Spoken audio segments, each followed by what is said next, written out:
बहुत दिक्कत होती है, रोज का पेट्रोल कितना लगता हम्म, है ना।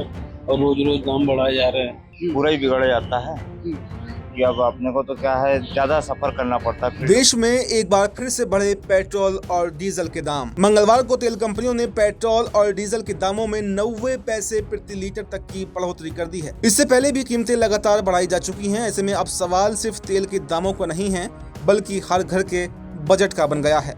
मध्य प्रदेश के बैतूल में पेट्रोल अब 115 रुपए 51 पैसे प्रति लीटर तक पहुंच चुका है, जबकि डीजल 98 रुपए 45 पैसे प्रति लीटर बिक रहा है। यानी अगर किसी परिवार के पास में बाइक और कार दोनों हैं तो महीने का खर्च हजारों रुपए तक बढ़ चुका है। लेकिन सबसे बड़ा सवाल यह है कि आखिर मध्य प्रदेश में पेट्रोल और डीजल के दाम इतने महंगे क्यों हैं, जबकि दूसरे राज्यों में तो अभी 100 के आसपास ही हैं। दरअसल पेट्रोल और डीजल की कीमतें सिर्फ कच्चे तेल की कीमतों से तय नहीं होती हैं। इनमें सबसे बड़ा रोल होता है टैक्स का। केंद्र सरकार एक्साइज ड्यूटी लेती है, जबकि राज्य सरकार उस पर वैट टैक्स वसूलती है। मध्य प्रदेश उन राज्यों में शामिल है जहां पेट्रोल और डीजल पर सबसे ज्यादा वैट लगाया जाता है, और यही वजह है कि कई राज्यों के मुकाबले यहां तेल की कीमतें ज्यादा दिखाई देती हैं। अब यहां सवाल उठता है कि जब राज्य और केंद्र दोनों जगह एक ही सरकार है, यानी कि जिसे लोग डबल इंजन की सरकार भी कहते हैं, तो फिर जनता को राहत क्यों नहीं मिल रही है? क्या टैक्स कम नहीं किए जा सकते? क्या जनता को सस्ता पेट्रोल देने की कोशिश नहीं होनी चाहिए? जब दूसरे राज्यों में सस्ता पेट्रोल डीजल मिल सकता है तो फिर मध्य प्रदेश में क्यों नहीं? पेट्रोल डीजल महंगा होने का असर सिर्फ वाहन चलाने तक सीमित नहीं रहता है, बल्कि इसका सीधा असर रोजमर्रा की जिंदगी पर भी पड़ता है।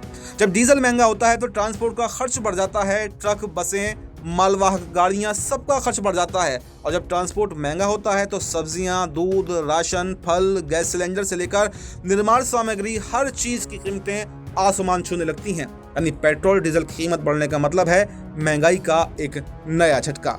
आइए आपको सुनवाते हैं कि पेट्रोल डीजल की कीमतें बढ़ने पर बैतूल की जनता का क्या कहना है। लगातार बढ़े पेट्रोल डीजल के दामों को लेकर के जो है जनता परेशान है। आज फिर जो है पेट्रोल और डीजल के दाम बढ़े हैं और बैतूल में अभी मौजूदा समय में आज का जो रेट है वो लगभग 115 रुपए 45 पैसे पेट्रोल पहुंच चुका है, और जो डीजल के दाम है वो 98 रुपए 45 पैसा डीजल भी पहुंच चुका है। इससे जो है आम जनता को क्या दिक्कत हो रही है वो जानेंगे। हमारे साथ में यहाँ पर जो है पेट्रोल के उपभोक्ता है। क्या नाम है आपका? मोहम्मद काशिद। काशिफ जी, पेट्रोल के दाम बढ़ रहे हैं, क्या दिक्कत होगी? अरे बहुत दिक्कत होती है, रोज का पेट्रोल कितना लगता हम्म, है ना। और रोज रोज दाम बढ़ाए जा रहे हैं। कितने जैसे दाम बढ़ गए लगभग बीते एक महीने में? एक महीने में 3-4 बार बढ़ गए ना पेट्रोल के दाम। अच्छा। और उससे पूरी सब चीजों फर्क पड़ता है ना। महंगाई और बढ़ेगी? महंगाई बढ़ी रही है भाई। पेट्रोल से जब ट्रांसपोर्टेशन होता है तो उससे फर्क तो पड़ेगा, सभी चीज पे फर्क पड़ता है। हमारे साथ में और भी उपभोक्ता है। क्या नाम है आपका? सर रमनीत बर्थडे है। बर्थडे जी, पेट्रोल के दाम बढ़ रहे हैं, कितना बजट पे फर्क पड़ेगा? बहुत ज्यादा फर्क पड़ता है सर, बजट पे पूरा ही बिगड़ जाता है हम्म, कि अब अपने को तो क्या है, ज्यादा सफर करना पड़ता है फील्ड वर्कर में, अच्छा। तो उसमें फिर और ज्यादा दिक्कत जाती है। एक महीने में जो है लगभग 8 रुपए रेट बढ़ गए हैं। हाँ, तो और ज्यादा फिर अपना पैसा जाएगा। जितना अपने को बजट अपन फिक्स रखते हैं उससे ज्यादा का जाता है।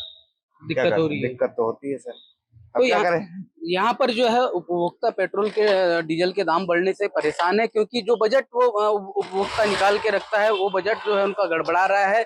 क्योंकि रेट जो है वो लगातार बढ़ रहे हैं, एक महीने में 3-4 बार जो है रेट बढ़ गए हैं, जिससे लोगों को बड़ी दिक्कतों का सामना करना पड़ रहा है बैतूल जिले में। और लगातार जो है ये रेट बढ़ रहे हैं, और जो डीजल के रेट बढ़ने से जो है ट्रांसपोर्ट बिजनेस पर भी बड़ा भारी फर्क पड़ेगा। वहीं बसें जो है, बसों का किराया भी बढ़ेगा, तो इससे यात्रियों को भी बड़ी जो है दिक्कतों का सामना आने वाले दिनों में करना पड़ेगा, क्योंकि बस ऑपरेटर भी जो है वो परेशान है। डीजल के एकदम से रेट बढ़े हैं और लगातार बढ़ रहे हैं, इससे सभी वर्ग जो है कहीं ना कहीं परेशान नजर आ रहा है। रुपेश मंसूरे, जी मीडिया, बैतूल।